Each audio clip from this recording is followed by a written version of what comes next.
In this strange world, a supermarket called Shopwells houses several consumables and essential items. All the products in the store are conscious and believe that humans are gods who would deliver them from their aisles to the outside world. They call the area outside the store the Great Beyond and presume it to be a utopian society where every grocery's dreams come true. The products crave to be picked and jump in excitement whenever a human selects them, as they believe they'd be delivered to the heavenly beyond. One morning, the store opens as usual and the groceries begin their daily ritual as they sing and celebrate yet another opportunity of being picked. In one of the aisles, a pack of sausages discusses among themselves while they patiently wait. Troy, the longest in the pack, makes fun of Barry, a short but girthy sausage. Frank, who is Barry's best friend, consoles the short sausage and commends him for his large girth. Hearing his kind words, Barry instantly cheers up. However, his relief is short-lived as the sausages hear a scream from a distance and collectively tilt their heads to locate the cause. On turning, they spot the store manager approaching their aisle. All the groceries immediately go into a frenzy as the manager checks the shelves for spoilt and contaminated products. A molding jam sights the manager and tries to make a run for it, but the man swiftly grabs and throws it in a trash bin. Shortly after, he arrives at the sausage shelf and stretches his hand towards them as the pack quivers in fear. Luckily, they're eventually spared, and a neighboring pack is instead selected for disposal. After the manager leaves, the groceries collectively heave a sigh of relief. Concerned, Frank checks on his girlfriend, Brenda, a fresh and attractive bun who lives beside the sausages. The grocery couple professes their love for each other and holds hands as they fantasize about uniting in the great beyond. Meanwhile, at the other end of the store, a customer who mistakenly took a jar of mustard home returns the product to its shelf. The mustard jar is traumatized by what it witnessed and shivers as the other groceries inquire about what happened in the great beyond. However, before he can speak, a liquor bottle named Firewater gestures to the mustard to remain quiet. Back at the sausage aisle, a female shopper parks her cart at the section. The customer reaches for a pack, and to the boys' excitement, they are finally chosen. Once placed in the cart, Frank looks at Brenda and prays that his girlfriend's pack is also selected. Luckily, his prayers are answered as the shopper adds the buns to the cart. As the couple converges and celebrates their reunion, the customer continues shopping and adds the traumatized mustard to her cart. Once added, the jar instantly freaks out and warns the groceries in the cart of the dangers of the great beyond. To his dismay, all except Frank take him for a lunatic and laugh in his face. Frustrated, he stands at the cart's edge and attempts the unthinkable as he jumps down. Seeing this, Frank quickly jumps out of his package and catches the mustard as he asks the jar about the outside world. The traumatized grocery tells the sausage to ask Firewater about the mysterious great beyond and finally slips to his death. Right then, an approaching shopper accidentally crashes into their cart and sends the groceries flying to the floor. The area immediately turns gory as many of the foodstuffs die while others are left severely injured. Thankfully, Frank and Brenda are left unscathed as they narrowly dodge being crushed by the approaching cart. Meanwhile, the shopper takes Barry, alongside the other sausages and buns, to the checkpoint, after which she leaves with them as Barry laments losing his best friend. Back in the store, a violent douche knocked out of the cart blames Frank and Brenda for the accident and tries to fight the duo.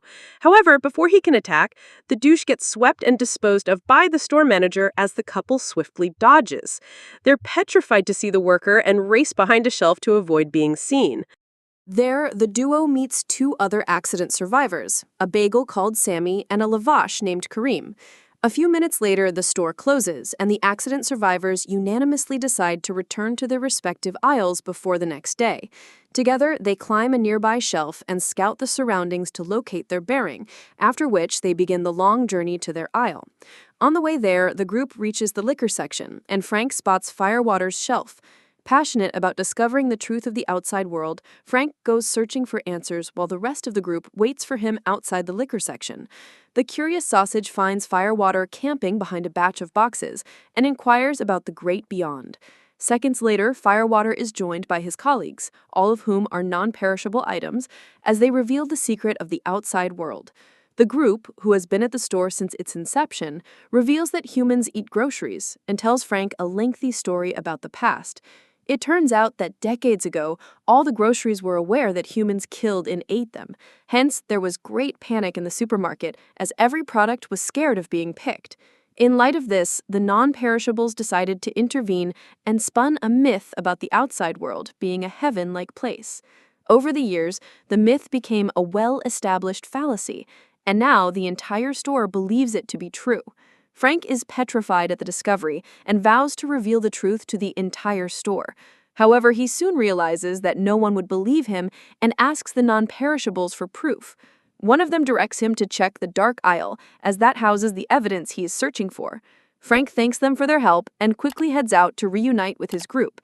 Meanwhile, Brenda and the other survivors, who have been waiting for over an hour, become worried about Frank.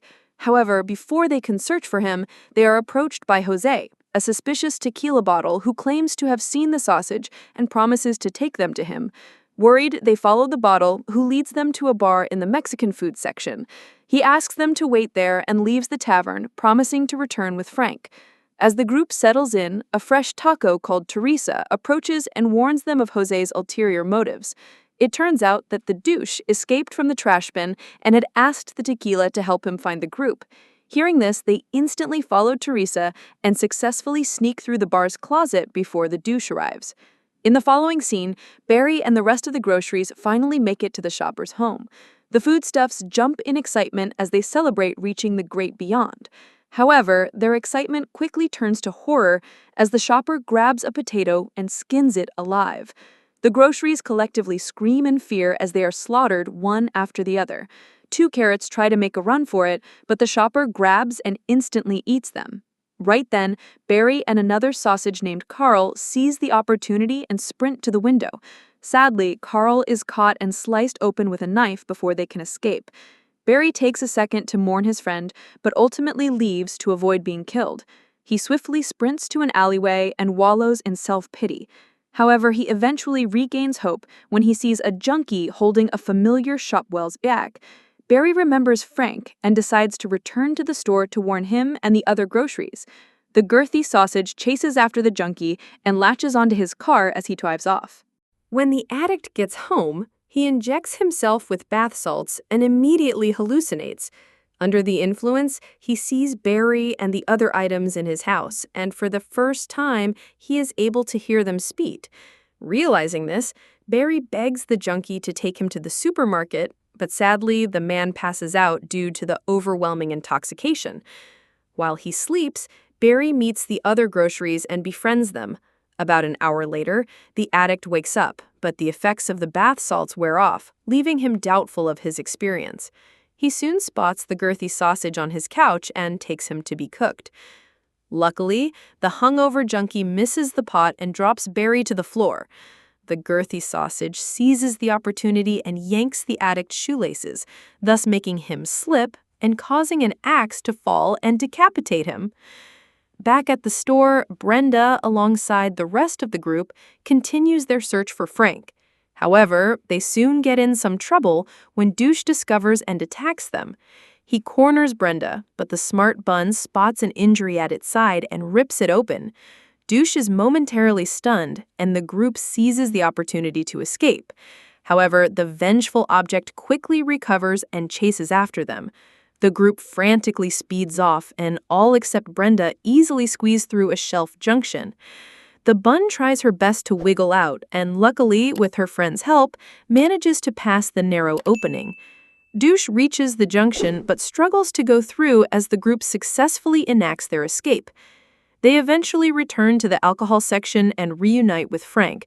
On seeing them, the sausage narrates his escapade with the non-perishables and suggests they go to the dark aisle to search for proof. Brenda immediately rejects the idea and urges Frank to believe in the great beyond as they've always done. However, the curious sausage refuses and explains that he can no longer believe in the old myth without proof. The disagreement causes a quarrel between the couple, prompting them to split up and head in opposite directions. Frank begins his trip to the dark aisle, while the rest of the group continues their journey to their respective shelves.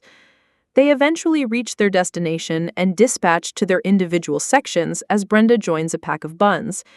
Meanwhile, Frank finally reaches the dark aisle, which turns out to be the cooking section. He trips a knife collection and narrowly escapes being sliced by the falling utensils. The sausage quickly recovers and continues exploring the rest of the aisle.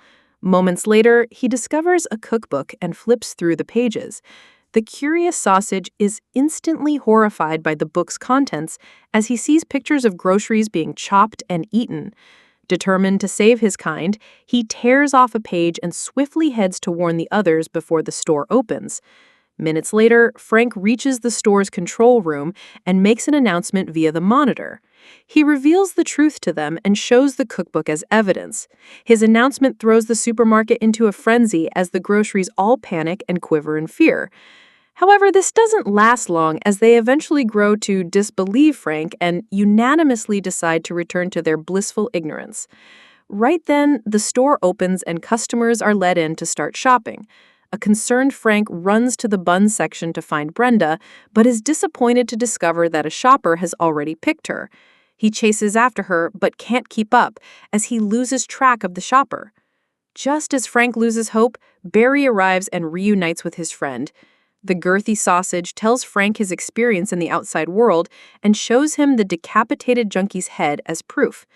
After the reunion, Barry, alongside his newfound friends, enacts their plan to save the other groceries. They boil the junkie's bath salts and use darts to inject them into all the customers at the store. The drug causes all the humans to hallucinate as they start seeing and hearing the groceries. The shopkeepers and customers soon turn chaotic as they attack and kill the store items.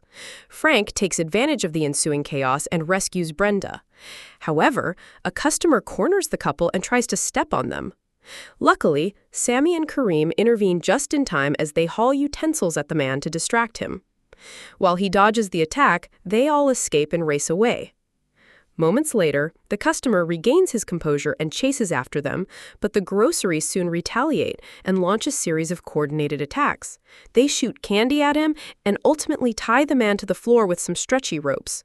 Working together, a mint candy bar and a fizzing soda cause an expulsion in the man's mouth, which bursts open his head, thus killing him. The attack continues for hours until all the humans are restrained and killed, leaving the store manager as the sole survivor. Douche spots the manager and takes control of his body by entering his pants. On getting full command of the manager, Douche goes after Frank. He takes a gun and shoots at the groceries as they all scatter in fear. Moments later, he finds and grabs Frank as he takes a bite out of his torso. Douche ultimately decides to kill the sausage and has the manager point his gun at him. However, before he can pull the trigger, the groceries assemble a propane-powered garbage pail and use it to disarm them. The pail pushes Douche and the manager forward, after which they are launched into the sky and explode into fireworks. On seeing this, the groceries enthusiastically celebrate as Frank and Brenda romantically share a kiss. After the ordeal, the group meets with Firewater as the aged liquor reveals yet another secret. He informs the groceries that they do not exist in the real world as they are merely cartoon characters controlled by a pair of animators. The group is shocked to discover this and unanimously decides to confront their controllers in the real world. The movie ends as the groceries enter a teleportation machine, thus beginning their brand new adventure in the real world.